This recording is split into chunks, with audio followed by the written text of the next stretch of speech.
You're stupid, Lena. We could have met again, had fun if you didn't mind how we spent our time. Sasha, what are you saying? Are you joking? Lena looked at him skeptically. Sasha looked at her with a mocking glance. Listen, honestly, you're much better in bed than in life. What did you think, that I would marry you right away? Did you try to trap me with a pregnancy? Tears started to stream down Lena's face. I didn't try, Sasha. I really didn't try, but since God gave us our little one. Sasha interrupted her. Well, if God gave it to you, then go to your God. Let him raise and feed the child. Lena felt her world crumbling around her, so colorful and beautiful. No, it simply couldn't be. Sasha loved her, he read her poetry, said such beautiful words. Sasha, I don't understand. What? She started, but the guy raised his hands. Hallelujah. Did it finally sink in? It must be very difficult to live with such a slow brain. I'm not just leaving you. I also want to make sure you don't even try to get in my way. Got it? Here, get an abortion, and stop whining. Enough already. You should have thought earlier. Who are you? Are you even someone I would marry? And the child? Do you think I want a child with someone like you, like Lena? He said, barely audible, but Lena understood his words. You know, there are people, and then there's the gray mass, which lives in the swamp, and always will. That's what you are, part of the gray mass, stuck in a village swamp, said Sasha, throwing an envelope on her lap and heading towards his car. Lena jumped up, wanting to run after him, to explain everything to him again, to tell him about their child, but Sasha had already gotten into the car and driven away. The girl looked at the envelope, picked it up, and opened it. Dollars spilled onto her lap. No, Sasha really understood everything. Right, he even prepared for the conversation. And he could have not shown up at all. She didn't know how much time had passed. She felt sick. Lena looked up, and there stood a man around 40, maybe a little older. She didn't recognize him immediately, but he recognized her. Wait, you're a student, he said.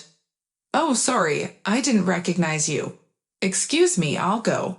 It was a professor. She couldn't remember his name because he joined the institute just this year, and Lena was already involved with Sasha, so she wasn't interested in anything else. She quickly turned from being an excellent student to being average because she didn't have time for studying.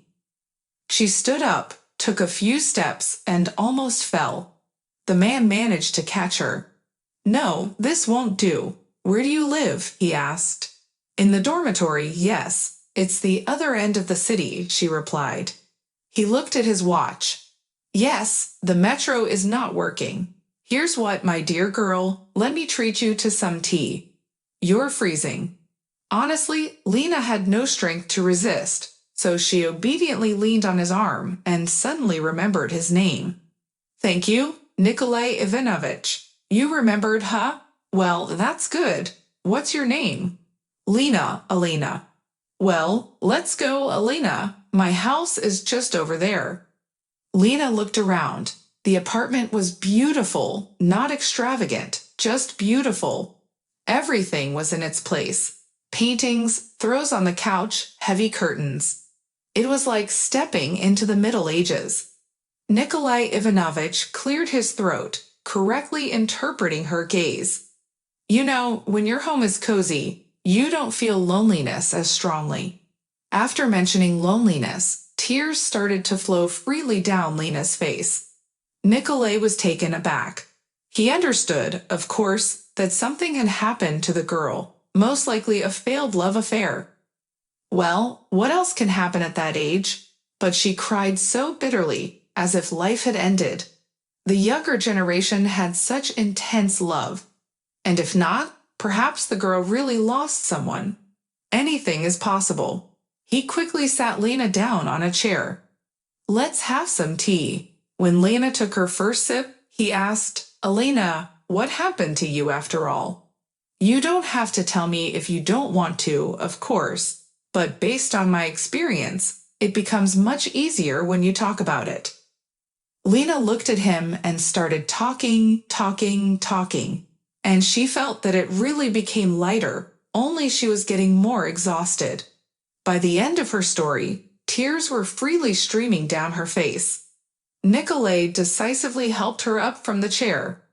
"This is the bedroom, make yourself comfortable. I'll sleep in the living room, and in the morning, we'll figure out how to proceed. Today, you shouldn't think about it anymore. You need a good, restful sleep, and not just you." Lena looked at him in surprise. Wow, it's so unusual to hear that, she thought. Someone barely knew about her child, yet he showed care. It was so unexpected and pleasant. She fell asleep as soon as her head touched the pillow. In the morning, she opened her eyes. Before she remembered everything, but when she did, she sat up abruptly in bed. What should I do? And now Nikolay Ivanovich too. The smell of coffee wafted in. Lena quickly got up, fixed her hair, and left the room. "Oh, Elena, I was about to wake you up. I thought you would have to have a cold breakfast." "Thank you," Nikolay said. "I'm not hungry," Lena replied. "Of course, I'm not hungry. Sit down and eat," he invited. Lena smiled gratefully and sat on the edge of the chair. Nikolay looked at her. "I would like to have a serious conversation with you. I believe my offer should interest you," he said. 25 years had passed. "Hold on, Alexander Igorovich, we're almost there," Sasha said, wincing in pain. The doctor had told him that if he didn't have the surgery on time, things could end very badly, but he didn't listen. And now his personal doctor had arrived 2 minutes earlier than the ambulance. "Alexander Igorovich, all right, I understand everything. There is only one doctor I trust, who works wonders. She works at Missions Clinic. I'm calling her now," Nikolay said. Alexander reclined in his chair. It was very unpleasant to realize that his life would now be in the hands of an unfamiliar person, especially a woman. He didn't quite trust the fairer sex after his beloved wife not only tried to run away from him, but also take everything he had, and she almost succeeded. Thankfully, his children intervened in time. Now he was alone, not old, wealthy, but utterly lonely. Of course, he tried not to show how much it weighed on him. He had to maintain appearances. "When my parents were alive, things were simpler. Then they went on vacation. They wanted to see underdeveloped countries, you know. That's when you caught some fever while the doctors were figuring things out. Before we knew it, they were gone. It was another reason to avoid medicine. The ulcer was discovered unexpectedly. It was there, but it didn't bother me much ethically. The doctor insisted on tests and surgery, but I kept postponing it. Now it's waiting soon, and I don't know if I'll ever return to this office again," Sasha mused. By the time they brought him to the hospital, he had almost lost consciousness. They immediately took him to the operating room. Fortunately, his doctor came with him, carrying all his paperwork. Sasha even attempted to pray, but he didn't know any prayers, so he just started to look around. Out of the corner of his eye, he saw white shadows of the medical staff upon who his life depended. At some point, they all gathered around the table where he lay. Sasha felt and then sensed the mask on his face and made eye contact with the doctor. She approached, presumably the one they had talked about, and he immediately recognized those eyes. He barely managed to whisper, "Elena Arkadyevna." "As always, top-notch," Lena said. "Yes, stop it. Usually, we've gone through so many of these ulcers, but not today. I observed the work of some computer, not a single unnecessary movement or word. Soon, we'll set a record together. We'll have the fastest and highest quality surgery." Lena smiled. "Do you have a cigarette, colleague?" she asked, looking at her with wide eyes. "But you don't smoke," Lena replied. "I don't smoke, but sometimes, when I need to calm my nerves, I indulge," she said. They went outside, and the man handed her a cigarette. He lit it himself, then asked, "Am I right to assume that the person we operated on is someone you know?"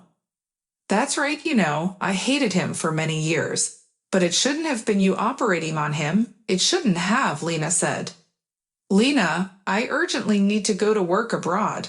Such an opportunity comes once in a lifetime, but I might miss it because that clinic prefers to hire married people. I'm offering you to marry me. It will be counted as your practical experience. You'll give birth, and I'll give the child a name. Believe me, I won't harm you, and you'll have everything you could dream of. In 3 years, we'll return, and then you can decide whether to divorce me or leave everything as it is," Nikolay proposed. Lena expected anything but such an offer. Nikolay said that she had 1 week to consider, and they needed that time to get to know each other well. They spent a lot of time walking, talking, sitting in restaurants, and Lena couldn't understand why such a wonderful person wasn't married. And Nikolay prayed for one thing, that she wouldn't refuse him. His trip was already planned, and whether he was married or not didn't matter. They became true husband and wife after a year, never once doubting their decision. Lena had no regrets about her choice. 5 years later, they had a daughter and a son. Lena matured instantly because she felt responsible for her sister. Several days passed, and Lena tried not to show up in Sasha's ward. But she had to because the patient specifically requested to see his attending physician. "You called for me?" Lena asked when she entered the room. "Lena, how long will you pretend that we don't know each other?" Sasha smiled and attempted to hold her hand. She gently stepped back and asked, "If these are all the questions for me, then I'll go. Wait. Come on, why do you remember only what happened so many years ago? Things are different now. Time has changed, and we have changed. You're married." Lena looked at him in astonishment, and yet he wasn't joking. He genuinely believed he was still of interest to her. She smiled. "I'm sorry, Alexander Igorovich, but that's none of your business." She turned around and walked toward the door. He even sat up on the bed. "Understand this, I will still achieve what I need. Every day in the office, I achieve everything with enviable regularity, and she carries them all on her shoulders as nurses on duty." Sasha saw all of this, but he couldn't talk to Lena, so he decided to ambush her on the street. Luckily, we were allowed to walk. He didn't bother finding out anything about her. It didn't matter. He felt that right now it was only him and her, and there couldn't be anyone else. While he stood and watched the birds, sparrows were fighting and chirping loudly. Sasha thought, just like humans, but he couldn't watch the scene until the end. A white Lexus rolled up almost to the porch, and the sparrows scattered. A minute later, Lena came out. "Lena," she turned to him, "Sash, what do you want?" "Lena, let's talk. Give me a little of your attention. You have 2 minutes, and you've become so cruel." "Lena, listen. When I saw you, I realized that nothing has changed. I still like you the same. I think we should give it another try." "You're not interested in it." Lena was surprised. "Well, you loved me so much. You just need to remember." "Sash, leave me alone. I really hoped that I would never see you again in my life." Lena wanted to leave, but Sasha grabbed her hand. "Lena, you don't understand what you're refusing." The door of the white SUV slammed shut, and a young man appeared next to them. Sasha froze in surprise and let go of Lena's hand. It was himself, only younger. "Mom, any problems?" the young man asked. "Oh no, son, everything is fine," the mother replied. The man felt a little unwell. "Let's go." "Yes, let's go already, Dad. Jenny's been waiting for us at the restaurant." Sasha slowly sat down on the step. Something told him that no attempt would succeed anymore. The young man helped his mother into the car and then returned to Sasha. He looked at him attentively, and a wave of hope rose in Sasha that the young man would show great interest. Why are they so similar? And Sasha confessed everything. Alexander Igorovich, you see, I am very curious, and that's why I've known who you are to me for a long time. I kindly ask you not to approach our family, otherwise, I will have to prevent you from doing so. Goodbye. The car had long driven away, but Sasha still sat there. Well, is this happiness? Pockets full of money, and the contempt of someone who shouldn't exist in this world, because Sasha decided so. If you enjoyed the story, please support me with a thumbs up.